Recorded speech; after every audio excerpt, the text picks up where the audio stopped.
Amigos, gracias por estar con nosotros. Tenemos dos súper invitados hoy. Les contamos que el Tribunal Constitucional ha postergado ya en 2 ocasiones el debate del recurso de habeas corpus presentado por la defensa del expresidente Ollanta Humala y de Nadine Heredia, que busca pues anule la orden de prisión preventiva sobre ellos. Se esperaba que este jueves, se discuta y finalmente se ha vuelto a posponer para el martes. Bueno, se espera que vaya a continuar pues el proceso de votación en estos días, ya con la presencia del magistrado Eloy Espinosa Saldaña, que acaba de regresar de su viaje a España y con quien conversaré después de este informe de Ronnie Mella.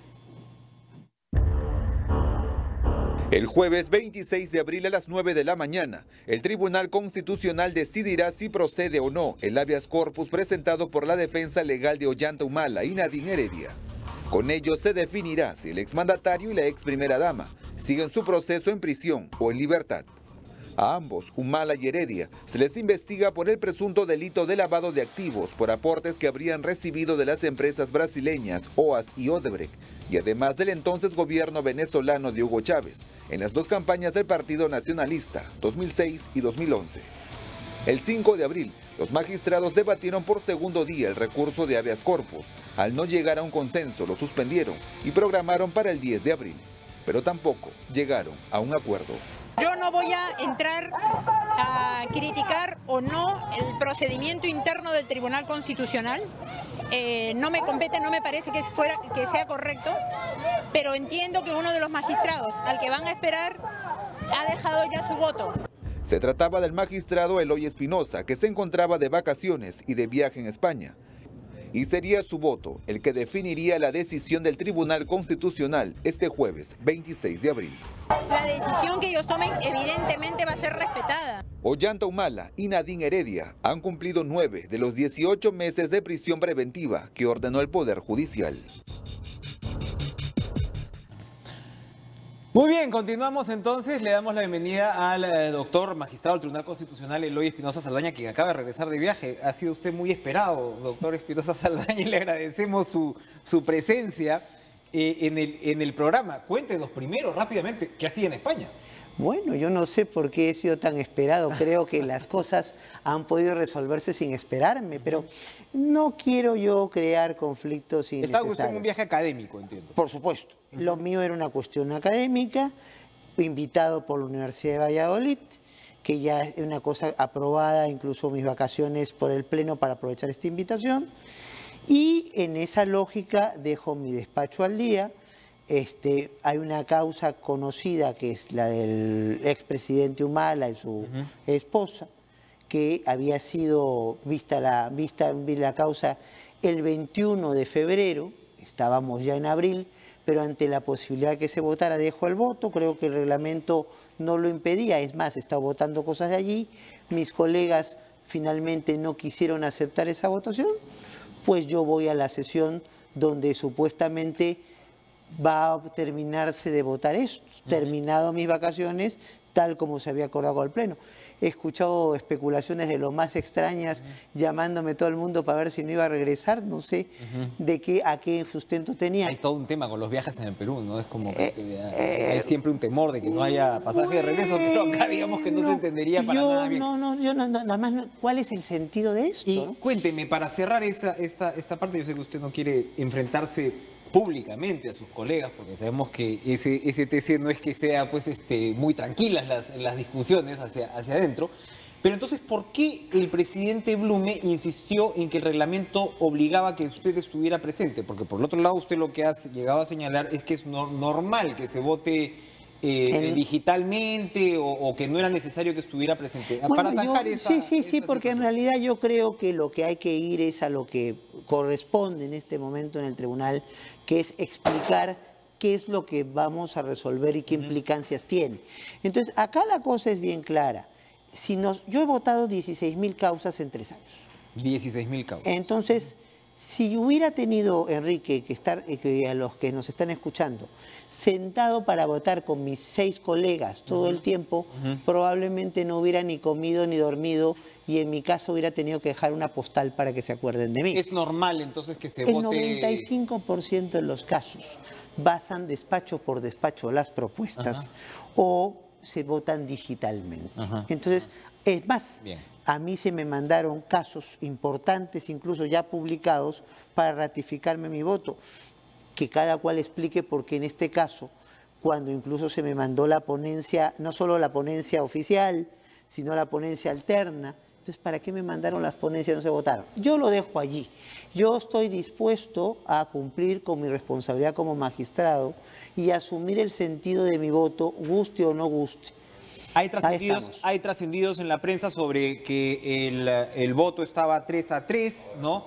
Se ha discutido, usted por supuesto no nos va a revelar si es que eso es cierto o no, pero se ha discutido mucho que, claro, los magistrados más progres necesariamente no estaban votando a favor de Humala, porque se dice que la señora Ledesma y el señor Miranda estarían votando en contra. Y bueno, el hecho es que estaban 3-3 y en esa figura su voto sería el del desempate. ¿Por qué se vuelve a posponer la votación para el próximo martes? ¿Eso está confirmado? ¿Este jueves no se vota? Yo tengo entendido que este jueves se vota. Ajá. O sea, a mí lo que me ha llegado es, en el tiempo que he estado de viaje, una citación para mañana tener una audiencia de otros casos ¿Ya? y el jueves votar. No habría razón para no votar el jueves, en principio. En principio no habría razón para que esta causa siga estando pendiente de votar. Ajá. Comencemos por ahí. Pero ya que se decidió aquello, en realidad yo lo que llegando, porque hoy día es mi último día de vacaciones, pero a pesar de eso, yo le he mandado una carta al magistrado Blume diciéndole, oiga, si hay algún elemento nuevo de juicio que analizar en este y en otros casos, pásenmelos de una vez, para yo, pues, si tengo que alterar en algún sentido el criterio que ya tengo fijado lo tenga. A mí nadie me ha comunicado. Se ha ido cosa cambiando, distinta. sí sabemos que se ha ido cambiando la ponencia, ¿no? Hubo algunas modificaciones. Usted ha señalado que eso no cambiaba o no justificaba el cambio de naturaleza de su voto. Exacto. ¿Qué es lo que se está discutiendo de fondo aquí? Porque en realidad lo que los Humala Heredia discuten es el asunto de la prisión preventiva, ¿no? Del exceso de la prisión preventiva. Hay que ser bien claros. Yo entiendo que la ciudadanía, frente a acusaciones ciertas o falsas en cualquier caso de corrupción, siente que no se está haciendo lo suficiente y que no están detenidos o cumpliendo su pena todos los que deben cumplirlo. Pero aquí el tribunal no está resolviendo el caso concreto. Aquí el tribunal lo que está viendo es otra cosa. Es si para procesar al señor Humala y para procesar a la señora Heredia, entonces en un proceso que, por cierto, nosotros hemos habilitado, ojo. Entonces se quiere decir como que hay favoritismo político en uno u otro sentido. La investigación fiscal que se está haciendo es una investigación fiscal que se reabre con las agendas y que este tribunal, con el voto mío y de algunos de los otros colegas, permite que se abra. O sea, aquí a todos nosotros permitimos que se les procese cuando hay que procesarlos. Entonces, ¿cuál es la discusión? Para Enrique, amigos que nos están escuchando, la discusión es si para seguirle al proceso a Humala y Heredia es necesario hacerlos teniéndolos en prisión preventiva o no. Y aquí hay que ser bien claros, la prisión preventiva es una de las alternativas para seguir un proceso y supuestamente debería ser la alternativa extrema cumpliendo a rajatabla ciertos requisitos. Eso no quiere decir que sean inocentes o culpables, pueden ser condenados o no condenados. El asunto es si para asegurar el cumplimiento del proceso yo le pongo con una comparecencia, le pongo otras alternativas o recurro a la alternativa más radical de la prisión preventiva. ¿Qué es lo que alega un Humala y Heredia? Que su caso se puede seguir sin una prisión preventiva. ¿Y qué es lo que alega el Ministerio Público?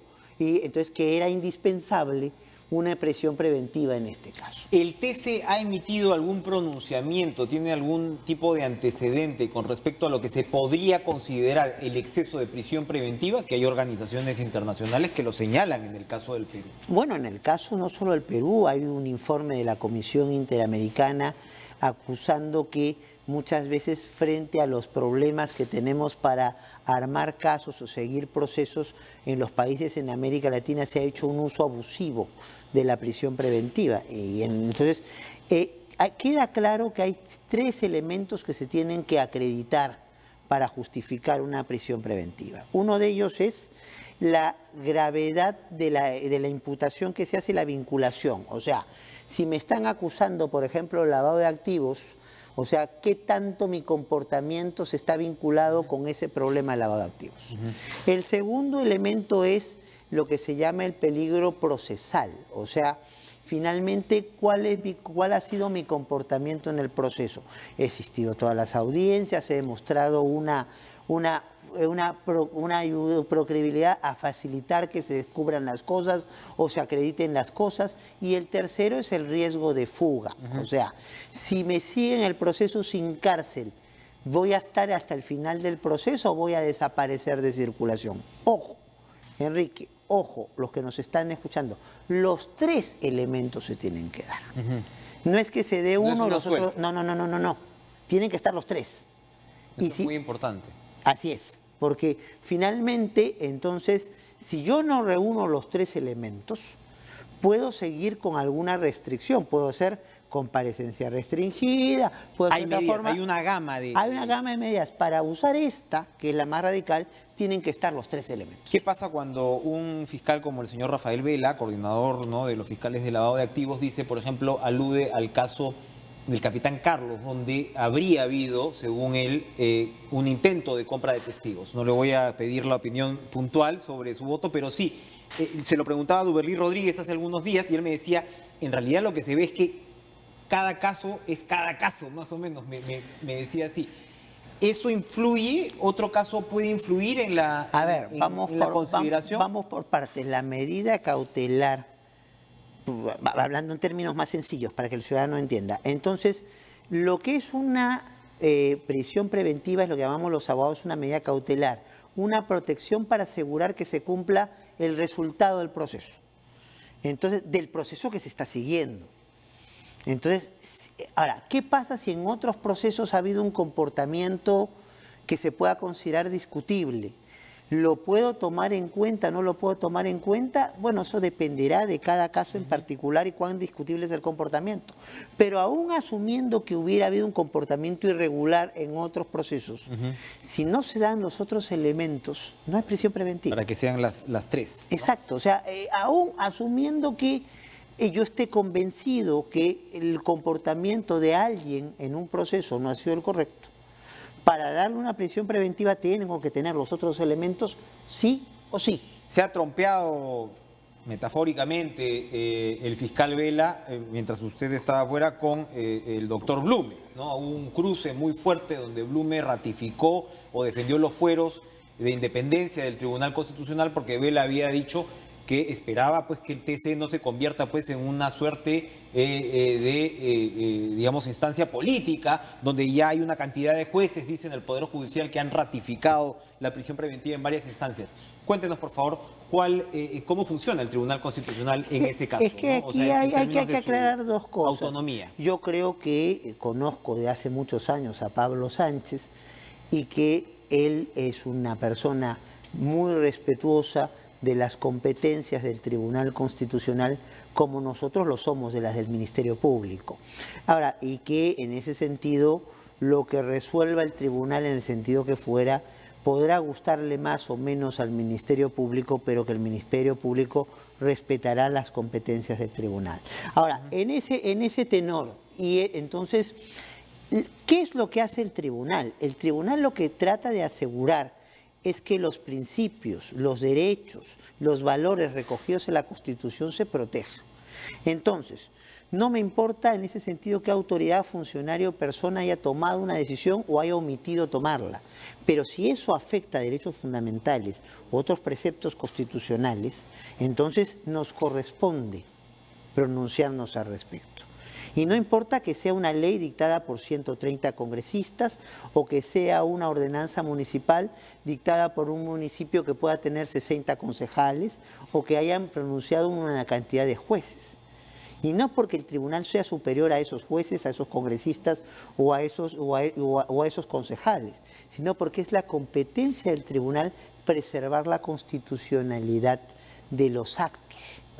Entonces, eso va. Entonces, si aun cuando se hayan pronunciado 100 o se ha pronunciado 1, se considera que se ha violado un derecho fundamental o se han pasado competencias establecidas en la Constitución para alguien y ha pasado sus competencias, nos toca pronunciar. Perfecto. Ha sido usted muy claro, doctor Espinosa Saldaña. ¿Quién fuera mosca en la pared este jueves en ese pleno que van a tener? Y estaremos muy pendientes. Entonces, a ver, ojalá pues finalmente, porque la incertidumbre no es buena para nadie en este caso. Sin duda. No, ojalá el jueves pues se llegue a una votación.